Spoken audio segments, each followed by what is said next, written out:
Hey, it's Alistair here. I hope you're having a beautiful day so far. Now in today's video, we're going to be talking about how to find love. How you can find love. Now the great love poet Rumi once said, "Your task is not to seek for love, but merely to seek and find all the barriers within yourself that you've built against it." Now that is wisdom. You see, most of us go through life seeking and searching for love in the external world. We look for it in relationships. We look for it coming to us from other people. We seek it from those individuals that surround us, from experiences and situations that are external to us. And the challenge is that when we are looking outside of ourselves, then we're looking in the wrong direction. You see, for us to truly find love, for us to seek love, we first have to recognize what our relationship is on the inside. We have to look deep within our hearts and our souls to understand what is our relationship to the source of energy that is love within ourselves. You see, when we begin to go on that journey, when we begin to form a harmonious relationship with ourselves, when we begin to truly and deeply fall in love with ourselves, then that which we become, that which we think and which we believe, we attract. Now I've went on this journey myself, and so in today's video I want to share 3 tips with you on how you can begin to fall madly and deeply in love with yourself and then to find love through that process. So here's tip number 1, mirror work. Now I remember starting out on this journey, I worked with an incredible intuitive healer. She became my mentor and my guide, a great friend of mine. And she said to me one day, she said, "Ali, when was the last time you looked in the mirror and said, 'I love you'?" Now I laughed. I thought she was joking. I remember being embarrassed. I remember feeling totally uncomfortable. And I remember resisting it and saying, "I've never told myself that I love myself." Have you? Have you ever taken time to look in the mirror into your own eyes, to gaze into your own soul and say, "I love you"? Well, if not, this is step number 1. Now, full disclosure, it took me several months before I could say those words. In fact, when I looked at myself in the mirror, I felt uncomfortable. When I looked at myself in the mirror, I was unable to even be kind to myself. So that is where I started. I began looking at myself, accepting myself, forgiving myself, and then I began to give compliments to myself in the mirror. "Ali, you look good. Ali, I like you. Ali, I see the goodness in you." And then over time, I began saying, "I love you." This is step 1, mirror work.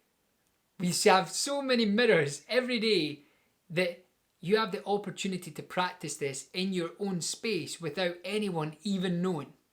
Step number 2, be aware of the words and the narrative that you use internally.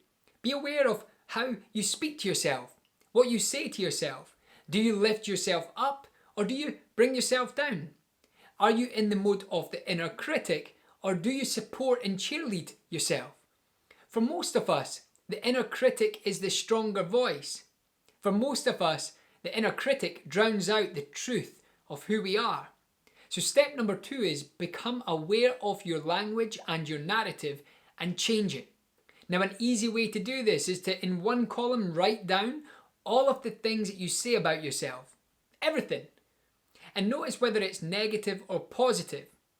And on that negative column, if that is more full by the end of the exercise, then think of the positive opposite of those statements for each and every single one of them. So if you say, "That's not good enough," you're going to change that to, "I am good enough." If you write down, "You're stupid," in the other column, you're going to say, "You're incredible, you're intelligent, you're smart."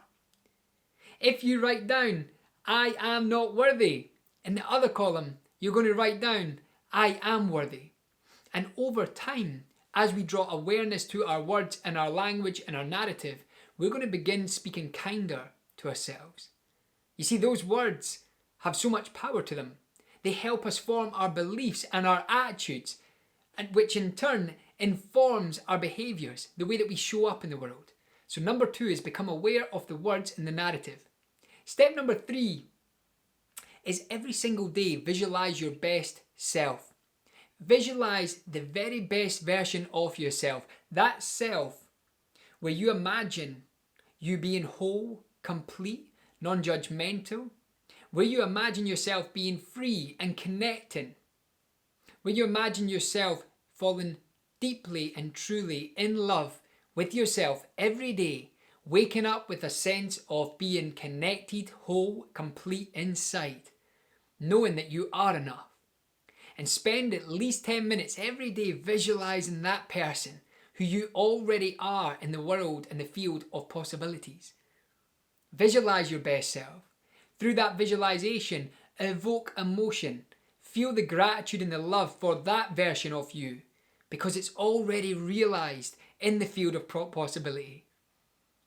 So those are the 3 steps: mirror work, words and narrative, and number 3, visualize the very best version of you every single day and begin to use these steps to fall madly and deeply in love with yourself, and then believe and know and trust that you will find love and that love will in fact find you.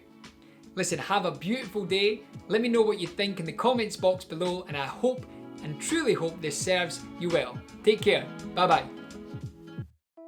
If you liked this video and you would love to see more, then please subscribe to my channel. I'll be releasing 2 to 3 videos per week, and I would love for you to join me. Also, click the button on the screen if you want to see more content right now. Have an awesome day.